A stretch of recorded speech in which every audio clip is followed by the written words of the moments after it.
Hello बच्चों, कैसे हो? आपका स्वागत है त्रिपान स्टडी सेंटर में। आज जो हम करने जा रहे हैं एनसीईआरटी सीबीएसई के जो है कक्षा 11th की इतिहास, जो ये काफ़ी महत्वपूर्ण है समय की शुरुआत से।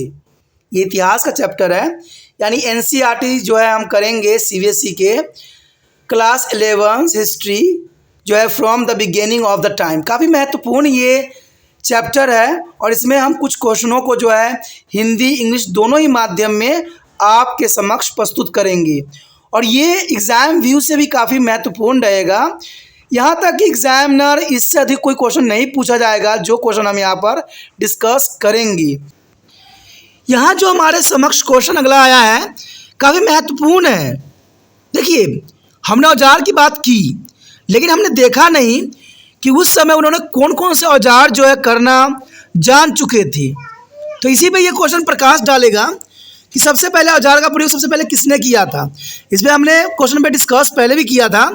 आरंभिक मानव द्वारा उपयोग किए गए इन उपकरणों को किस प्रकार वर्गीकृत किया गया। देखिए, औजार है उनको वर्गीकृत करना काफ़ी सरल और काफ़ी महत्वपूर्ण भी रहता है कि उनको कौन कौन से नाम से जाना गया और किस समय कौन से औजार का ये लोग प्रयोग किया करते थे। तो ये क्वेश्चन काफ़ी महत्वपूर्ण रहेगा एग्ज़ाम व्यू से, और एग्ज़ाम व्यू से सारे क्वेश्चन महत्वपूर्ण ही हैं, इसको हमें छोड़ नहीं सकते। कहते हैं औजारों का उपयोग करने वाले पहले व्यक्ति थे ऑस्ट्रेलोपिथेकस। ये पहले व्यक्ति थे जिन्होंने औजारों का उपयोग करना शुरू किया, और ये कहते हैं आरंभिक मानव में सबसे प्रथम मानव थे जिन्होंने जो है औजारों का उपयोग करना भली भांति जाना। और वो कौन थे? ऑस्ट्रेलोपिथेकस। देखा जाए तो लगभग 25,000 साल पहले हमें जानवरों के शिकार के तरीकों में उल्लेखनीय सुधार के प्रमाण मिले, और ये बात साबित करते हैं कि इनके औजार काफ़ी विस्तृत थे, समझ वाले थे और ज़रूरी भी थे। इस घटना से यह स्पष्ट हो गया कि जानवरों का शिकार करने के लिए एक विशेष प्रकार के भाले का उपयोग किया जाता था। तो आप समझ गए, जब भाले का उपयोग किया गया तो भाले को बनाने की पद्धति भी कुछ विशेष रहा होगा, और ये सब हमें प्रमाण मिले। कहते हैं जब तक साक्ष्य नहीं मिलता है, कहते हैं कोई भी बात को जो है एनालाइज करना संभव नहीं होता है, क्योंकि साक्ष्य के अंतर्गत ही यहाँ पर जो है हिस्ट्री चलती है। तभी जो हमें साक्ष्य मिली शिकार करने का और भाला दिखा, तो हमने इसको जो है अनुमान लगा लिया। अब सबसे बड़ा प्रश्न ये होता है, उठता भी और आपके मन में होगा कि इसको किस किस नामों से वर्गीकृत किया गया। चलिए देखें कि इन उपकरणों को किस रूप में वर्गीकृत किया गया।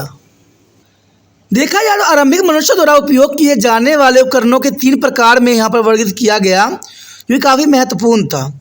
यानी आरंभिक में जो मनुष्य द्वारा जो उपकरण उपयोग करते थे उनको 3 भागों में यहाँ विभक्त किया गया है। उन पर निम्नलिखित शीर्षकों का अंतर्गत देखो चर्चा की गई है। सबसे पहले हाथ कुल्हाड़ी का उन्होंने उपयोग करना सीखा। अब हाथ कुल्हाड़ी थी क्या?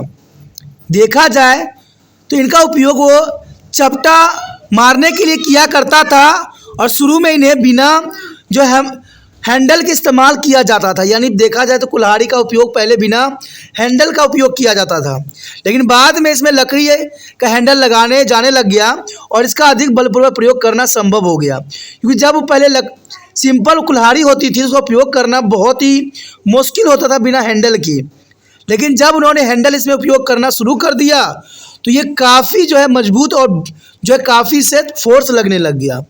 तो पहला तो उन्होंने हाथ कुल्हाड़ी का उपयोग किया, जो काफ़ी महत्वपूर्ण था।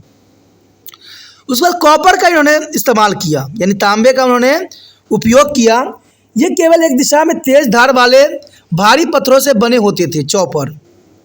ठीक है, चॉपर जो थी काफ़ी महत्वपूर्ण थी, और चॉपर के अंतर्गत देखा जाए तो वे काफ़ी तेज भारी पत्थरों से बनाए जाते थे, और इसके लिए जो है चकमक पत्थर का बखूबी प्रयोग करना वो जानते थे, क्योंकि चकमक पत्थर काफ़ी भारी भी होता है और काफ़ी तीखा भी होता है।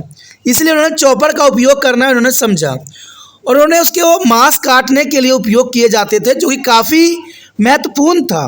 और ये अनुमान है ये मांस काटने के लिए उपयोग करते थे चॉपर का, और ये काफ़ी हमें साक्ष्य भी मिली है।